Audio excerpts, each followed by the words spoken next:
So this video was inspired by something Ryan Hogue said about me in a video. It's a good thing. Let me show you the clip.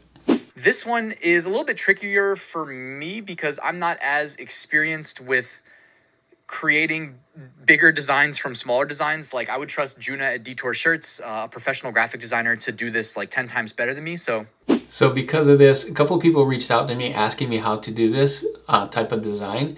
And so I went to YouTube asking all of you to see if this is something you would love to learn how to do, and I got an overwhelming yes. So in this video, I'm going to show you how to do this all in Canva. Let's go.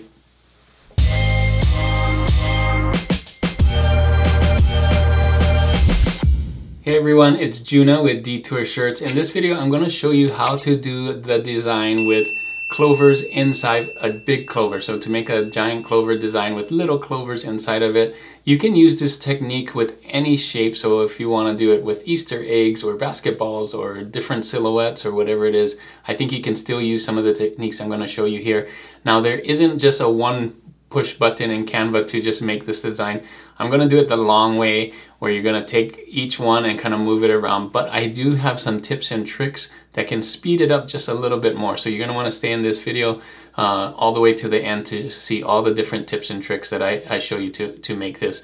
It's still going to take a little while. It's not super quick, but hopefully this can help you kind of get an idea of how to do this with other designs, other topics, other shapes. So let's get into Canva right now and I'll show you how I did it. All right, so here we are on canva.com. You can see Canva. The first thing we're gonna do for any of these is to create a design. So I'm gonna click on the design right here. We're gonna do custom size. You want 4,500 by 5,400 if you're gonna put it on t-shirts. That's what I'm gonna do. Click it on here. If you don't have this already, you can type in 4,500 by 5,400. And then we're gonna start off with a blank artboard like this. The first thing you want to do is find your design or find your artwork that you're going to use. In my case, I'm going to use a clover because that's what we're talking about, but you can use anything. So I'm going to go here to elements. You can see I looked up clovers before, but I'm going to do St. Patrick's Day. Boom, and hit see all. And there's the clover that I'm going to use. So just the very first one. You can use any one of these. If you want to put something in a hat, make it a hat or anything for St. Patrick's Day, or you could do basketball or whatever, right? But we're going to do this. So first thing you're going to do is make a big one, size it up like this. And then we're just going to color it gray. So you can come in here and then color it like a light gray. I like to use light gray just to make it so it's in the background. So this is going to be what we're going to fill. So we're going to fill this shape with the shamrocks, with the clovers, whatever you want to call it. Okay, so it doesn't have to match exactly, but this is going to kind of give us an idea of what to shoot for. It doesn't have to be exactly on the line, and you'll see what I mean.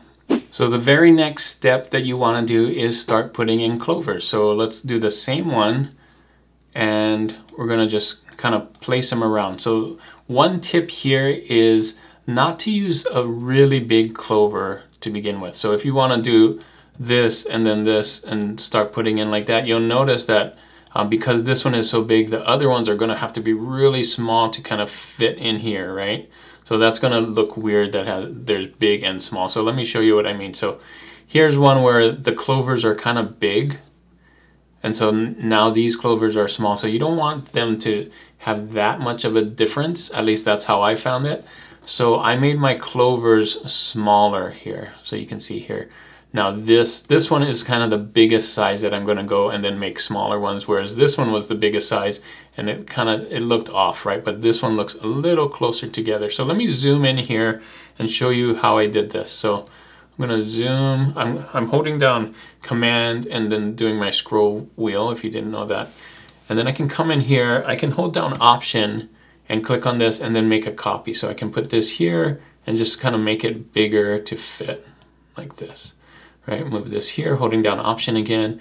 And then if I don't have enough room, I can make it smaller. And one thing I like to do too is to turn it. So if you see all the bottoms here facing that way, maybe you want to turn this one to go the other way or a different way, right? So see this one would probably go like that. And if you want to fit this into that space, that's nice too. So we can turn this around, kind of fit it into this space here, right? And then hold down Option, same thing, maybe fit it into this space. Maybe you want to make this one bigger. Turn it around, come here, you can see this one's already going down, so maybe this one I want to turn up or sideways, you know, just to make it different so it's not all this just the same way. And so I think that kind of helps with it.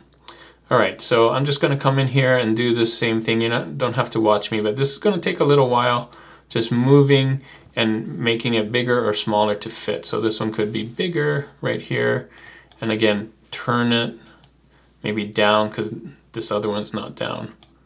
And when you want to get to the edge here, let me show you this one. You just want to come up close to it. You don't have to, it can pass it a little bit, but you want to just do this here and maybe turn it where these two are kind of touching the edge, and you can move it up like that. And then the next one could be maybe a little smaller, maybe turning it a different way, you know, next to the edge here, and so on. And I like to do the edges first, just so I kind of have the base. Now these are gonna be different sizes, of course, and different widths, you know, maybe like that or whatever. But get the edges first, and then you can fill in the middle by coming in here and like, ooh, this middle, it's real easy to kind of just fit that in. All right, so do that. And what I suggest is, I'm gonna hold down Command and come back out. What I would suggest is just to do this one right here. And so that's what I did. So let's come down here to this one. You can see this one's almost done right here. So the next tip I'm gonna share with you is, you can see this shape and this shape are pretty much the same, and so is this shape. So instead of doing this whole thing, one thing to save time is to copy these. So I can come over here, click all of these, not this one. You can hold down Option or Shift, sorry. You can hold down Shift and click on these so they're not the ones that you want. So let's unselect these, holding down Shift again. Okay, so now that we have all of these, and make sure you're not selecting the background too. So hold down Shift and do that. So now you can see this is the only thing that's selected. Now we can hold down Option and drag it. So hold down Option, click and drag, you have a copy, and we can turn this. So right here, we turn it. And this should help you finish it really quick. You got that one right there. Do it again, Option, drag and turn. Let me scroll up here. Boom. So this can really help you speed up the process, especially if you have things that are the same. Now it doesn't have to be right on, but it can help you do that. So, you know, like this one, now that we're done here, this one may not fit, and some of the things are overlapping, so you may need to move some of these things. But the nice thing is you have these already done, right? So what you would do is maybe take this one out and then fill this space, and maybe take these out and kind of fill that space. So now you don't have to fill as many spaces as you need to. So that's a real quick fix right there. Get you most of the way there. Do this right here. You can see it's not all aligned right on the line. You have some leeway, right? But yeah, get as close as you can. There's no like right or wrong. You can see there's still a big gap right here. So if I wanted to take this little one and put it right here, I could, or I could leave it out. Just get close, right? Okay, so let me show you what happened next. I'm gonna zoom out. So here it is, filled the whole thing. So let me show you what it looks like without the big one back here. So click on here and delete, and look at that. Really cool, right? So even though they're not right on the line, the eye kind of helps you out of knowing where it is. And I use this big one right here to kind of give that corner. And you can see here I used this big one to give that corner, but I didn't have to. Sometimes I didn't do it. So it just kind of helps with the eye. So again, I did it here because we copied it. So that's a really neat trick. It can take you a little while to kind of get these all in here, but Make sure to give it a turn. Don't use some of the big ones. And one thing I wanted to show you is how to color this really easy. So you may be like this and want to color it white, right? So there's no real good way to kind of go like this, select all, and then you'll see that the color's gone. So you may think, oh, I have to click on this and then click white and then click white. And if you have a, let's say the background is black, let's do that. And then you're like, well, I want to do a white version, but that's going to take forever because I have hundreds of these and I have to come in here and pick this one and then go here and then pick white. There's an easier way to do it. So let me turn these back. I'll do Command Z. All right, so let's say this is black again. All right, let's say we want to color this all one color, all white. So one tip and trick that I've noticed is we can go to our styles. So check this out. We'll go to design, go to styles, and we have all these styles. See brand kit, color palettes. Let's do the color palettes. And a lot of these already have white in them. So look for one that has a white version. So this one has white. And click it. And you'll notice the first time it's not white. But if you keep clicking it, eventually it's going to be the white version, if that is white. Let me do one that I think is really white. There we go. That's definitely white. I believe, yeah.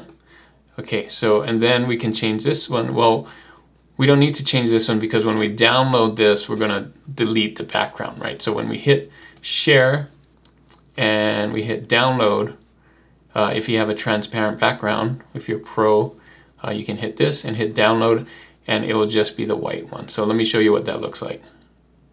Hit download. It's going to go to my downloads folder. I'm going to open it up as a PNG so you can see that it's all white without the background, right? So here it is, the PNG. It's a gray background, but that means that there's no background. So if you put this on a t-shirt or whatever, it's done like that. So really cool tip. I love this tip. Especially if you want to make even more colors. So let's say you want to do a green one, look for one that has green in here or blue or whatever. You can do it real easy. And these could make some real cool stuff. So let's do this again. Click on here and play with your styles. Look at that. That's so cool, right? So another quick way to get different colors that you want without having to go one by one by one. So there you go. That's how easy it is to make a Clover inside of a Clover or any graphic inside of another graphic in Canva, and you can use some of those tips and tricks that I shared with you to make it go just a little bit faster. If you like these kinds of videos, let me know in the comments, and if you want to see another video with Canva, I made this one right here to make that vintage design. If you haven't seen that one yet, you can make those in Canva for t-shirt designs. Those are really popular on it right now. Thanks again for watching, and as always guys, keep creating and keep learning. I'll see you on the next one. Bye.